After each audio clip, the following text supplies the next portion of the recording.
Hello, and welcome to this episode of Frankie's Cultural Observations. Today, we're going to be analysing people who read books on the tube. Society used to be obsessed with character. Now all we care about is personality. No longer in a state of becoming, we're auditioning, auditing our everyday lives to appeal to people who aren't even looking at us because they have their AirPods in. So the commute home becomes a casting couch for the romantic lead in a novel that doesn't exist. And now, finally, I'm the one who's reading them. For these main characters, what's inside the Marxist literature they're pretending to understand is irrelevant. All that matters is what it signifies. They're not enjoying the book, they're enjoying the power of knowing you might be watching them. These tubermensch are performing spectacle, propagating a fantasy, building the blueprint for a life that isn't real because they're not European, they're English, and England is no longer in Europe.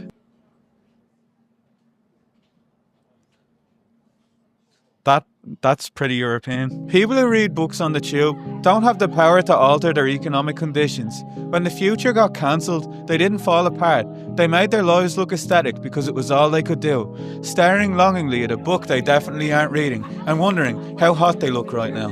Despite being stuck on page 2 for the duration of their journey, nothing's going into their brain. They're not consuming the book, they're consuming the image of intellect on public display in the hopes that someone on the Elizabeth line will fall in love with them.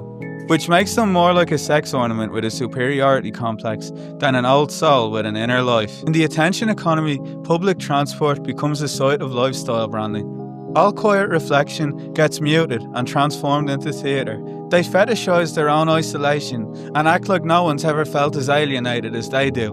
But alienation is a common experience that everyone shares. It's just being repackaged to trick you into thinking you're the only one who feels it because you're too deep and no one understands you. Whether the mask you wear is a Penguin Classics bookseller, the gram in your pocket, or the phone that needs to be surgically removed from your hand, melancholia is not a you problem. It's mass-produced and everyone's buying it. In the performance of self, nothing escapes the commodity. This isn't a train journey for them. It's labour, not of the mind or the body, but of their presence. This is the work of being watched, a craft they've mastered after years of trying to look interesting on public transport, performing to an audience already looking away, too disinterested to even reject them. They don't just take the tube, they work it. When romantic introspection becomes their identity and every silence demands a crowd, they mind the gap between the person they are and the person they're trying to become. People who read books on the tube engage in impression management to control how they're viewed by the other passengers. Their identity isn't fixed, it's assembled, a highlight reel of their most desirable traits for public consumption, which is usually just a cardigan and a copy of Das Kapital. Life is no longer for living. It's for broadcasting, live streaming, endlessly posting into the abyss to rebrand the ruins of a revolution they were never a part of. These are not books, they're portable billboards with words too big to understand. So these novels aren't meant to be read, they're meant to be worn. With the death of third spaces, the tube is one of the only places where you're forced to stand close to people. But closeness isn't connection, it's choreography. You're not allowed to speak, you shouldn't make eye contact, and you're definitely not supposed to be filming. Cognizant of all the social etiquette to remember, everyone performs civility, pretending not to notice each other, while hyper-aware of being seen. So readers retreat into the brick they pulled out of their tote bag, to maintain the fragile illusion that they're still the ones writing their own story.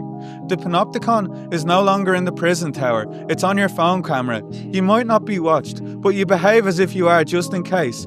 This is the new performance of the downwardly mobile. It's cultural capital for people who can't afford their own home, but can afford a book written by Sally Rooney. The American dream is dead, but we still stream Selling Sunset and self-surveillance, internalising the gaze until it becomes a wobbly monument to a freedom that no longer exists. And when they reach their station, they put the book down, signalling the end of the performance. You're tuning in to Notes from the Underground.